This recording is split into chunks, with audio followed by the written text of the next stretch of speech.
evil, like, they all fucking hate each other. They hate each other. They want to kill each other. Like, it was like, I was shocked. I was literally like, by the way, that night we were like, ha ha ha, we're having fun.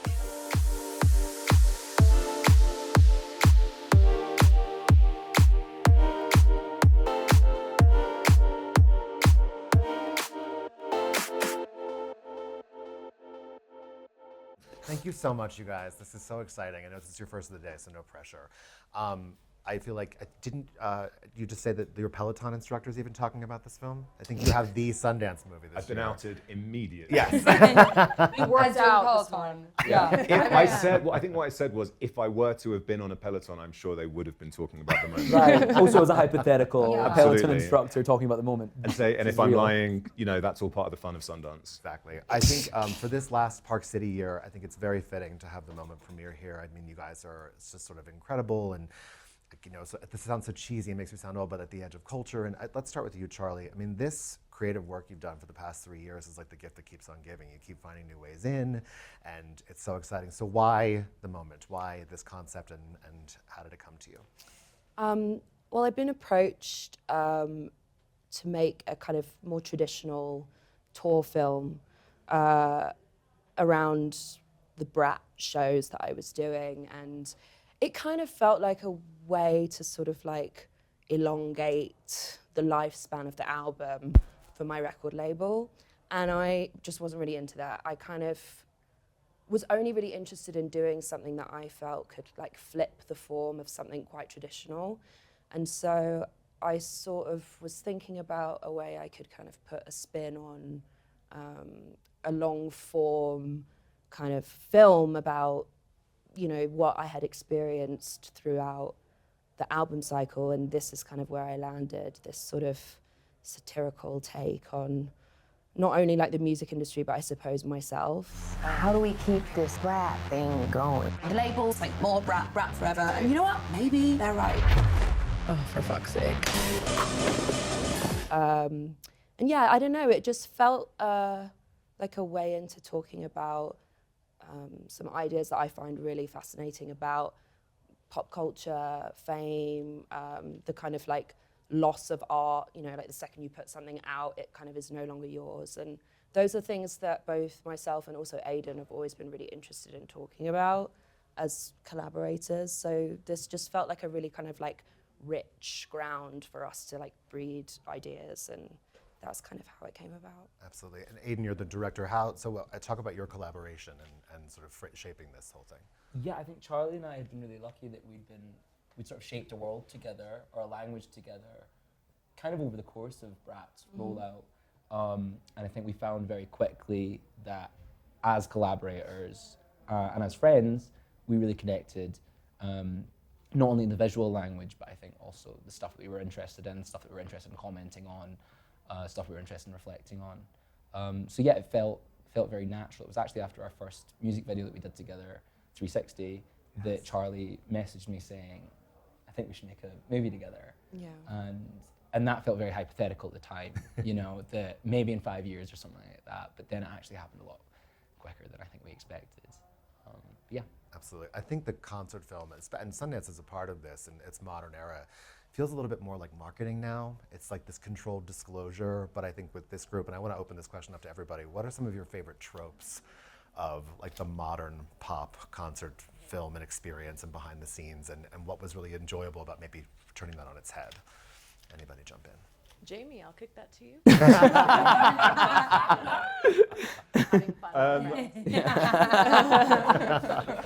It's just the experience of watching it while on a Peloton, because they give you that option now. You know, there's so many great music docs. Yeah, and we can definitely hook that up for you for the moment. If Thank you. If that makes the viewing experience better. I think that there's wait, maybe I do have an answer for this. Yeah. I think that when you say favorite, do you mean or like just tropes of like, you know, of this? It's become such a genre, and I'm not. I suppose it's just like, it's going really well. It's going really well. Wait, it's not for an evening.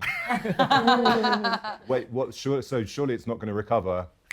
They had the heart. They had the heart, and They're they picked it back. back up. Yeah. How did they do that? And I think that's sort of part of what made it so exciting coming on something like this that acknowledges that, because I feel like there are so many things that we assume everyone's seeing. But if you're kind of not in that world at all, which to be fair, I'm not, I don't really know the music world that well, but you can just kind of take things at face value. I think a lot of people can. It's quite useful to kind of just show an alternative, honest representation of something and being attached to something. My voice is going a bit wobbly, I think it's the altitude. We're emotional too. Yeah, no, I think it was, I think, you know, I want to be anywhere near something that's just trying to be honest about something that there's a lot of like bollocks about. Yeah. And also, I would say, Kate, this is so in your wheelhouse, like this meta, you know what I mean? So talk about sort of like, and I would love everybody to weigh in on, like, you're playing sort of heightened versions of yourself, right? Totally. I mean, I think with this movie, I love to go back to what you were saying earlier about the tropes of these sorts of films, and I think Charli, like, I'm always drawn to things that are playing with persona and sort of, and that attempt to like peel back the curtain and kind of like the comedy of that and the ways in which that fails, and the performance of the peeling back of the curtain and the performance of the confession, and all of those themes that this movie does so well. Question one more time. How does it relate to my work? Just the fact that the movie's so meta, it must be very yes, fun. well, for you it was to very fun. I mean, I'm playing Charli's makeup artist. Oh.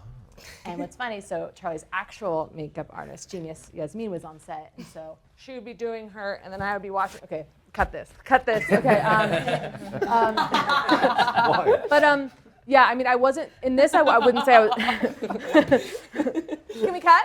You tell it's our first one. It's like we're ready. We're easing in. We're easing in. Yeah. This will be. But in this, I wasn't necessarily playing a version of myself, although I'm a fan. So in that way, but actually, the makeup artist wouldn't be a fan. Wait, but why? I mean, I was okay. My character, here it is. Everyone, here it is. My character was, I think, very absorbed in, you know, the theatricality and the proximity to Charli, and like being excited, and kind of everything's drama, or there's constantly some kind of, you know, fire that has to be put out. And I think that's like, there was of course the part of like, anytime you're like on a set or something, you're kind of like, we're shooting, you know, like, so. Rachel? I feel, so I do play myself. Exactly honest. No, I feel like it was really fun. I loved to get to play with persona. I think like it's something where there's also different versions of you. You know what I mean? There's like the version of you when you're like home alone. There's the version of you when you're at an event, when you're working, whatever. And I feel like I got to, when Charli sent me the script and I like read the scene, I was like, hell yeah, this is the version we're playing.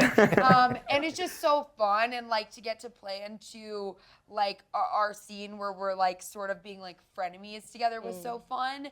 I think like I'm gonna just say this story, but maybe I'm just thinking of, do you remember when we all made the TikTok before the album came out? That was just us being silly. Yeah. It was like, basically it was like, we were all, like, Charli had like a little party. I remember you like played some of the stuff from Brat, and it was like way before the album came out, and we made like a TikTok that was like, ways to roll out the album.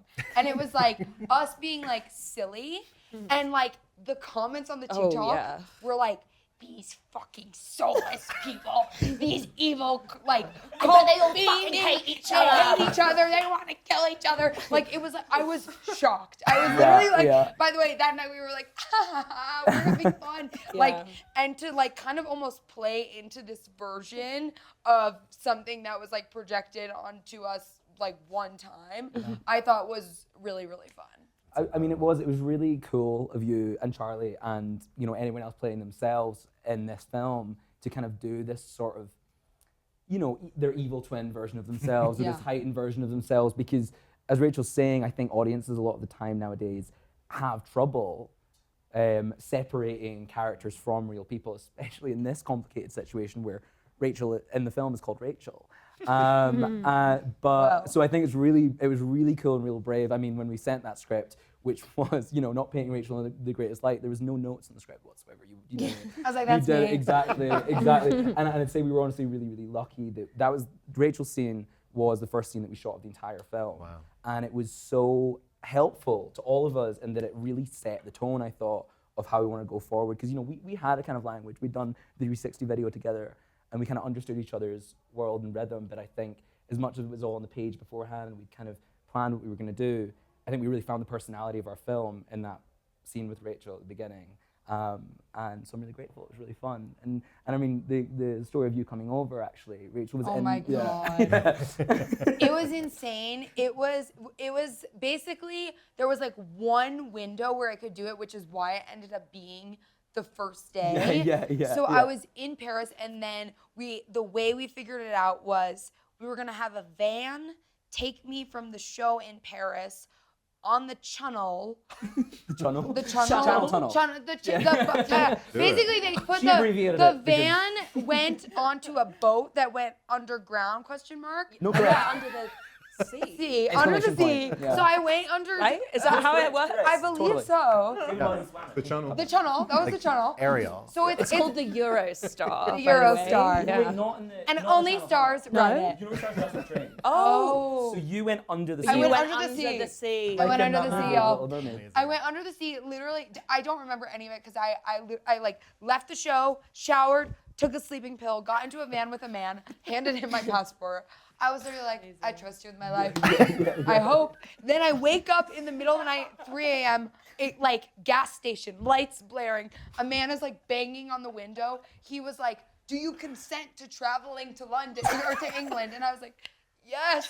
And he was like, Thank God. what are you doing here? I was like, I'm filming a movie with Charli XCX. He was like, you're not. I was like, I am. For real, yeah. And then I arrived to set. But it was I feel like it's crazy that it was the first day because Aiden and Charli like had already created such an amazing vibe on set, and like Haley and I got to drive over in a van, and we almost Yes, we I almost have to say, Haley, still the reigning Queen of Sundance's Grand Jury Prize winner last year for Atropia. Which comes out today in theaters. Atropia comes out today. Incredible. Incredible. Congratulations. What advice have you given this entire team for surviving the festival? Can we get it Well, now? I was like, you walk a block and you're winded, and you drink one drink and you're wasted. So I'm like, altitude is a hell of a drug. Amazing. But yeah, it's been really fun. I left Sundance in my first meeting right after I saw you. Yeah. Was with Charli and Aiden. Oh my God. And I was like, I was really nervous because I usually only do like 1 or 2 days on a movie. Right. And I was like, God, can I like really be an actor? But I think, Yes. but then, but I think I was like, making a first film is so romantic, you know? And I was like, maybe that's my fetish. And I was like, I just want to be like with Aiden and Charli on their first movie. And I was like, I want that feeling again, you know, after making a movie and putting it out and, you know, waiting so long for it to come out, like to have that energy, you know, it was really sweet. Feels like the first time. Yeah. Charli, I think everyone from a Virgins. variety perspective and from many people who just love cinema, everyone's so glad with how much you're leaning into watching, you know, just getting into cinematic art. So I have to, and knowing your Letterboxd fandom, what do you think was the most egregious Oscar snub this year? I haven't looked at the Okay. nominations. Sorry, I don't got a movie, I know. know. I don't know. I don't know anything. A lot of people were upset that Ariana Grande didn't get acknowledged. Oh, Ari, I mean, she's amazing. She just like goes full force. So I literally don't know who's nominated or not, but that's Don't a do it. surprise to me that she You have was. you were more on your plate. And I just wanted to end by saying, obviously, we're here with Audible. Are we listening to series or books on audio? What are you listening to right now? I listened to the Lily Allen autobiography on Audible, and Really? it was amazing. Oh my God. Okay. So that's my answer. Amazing. Anybody else? I'm just doing classic these days. Yeah, So, not to brag. Analog. Open Yes. Nice. Media. Return to form. Amazing. Well, guys, congratulations. We're so thrilled for you, and we can't wait to see the film. The Moment, everybody. Yay!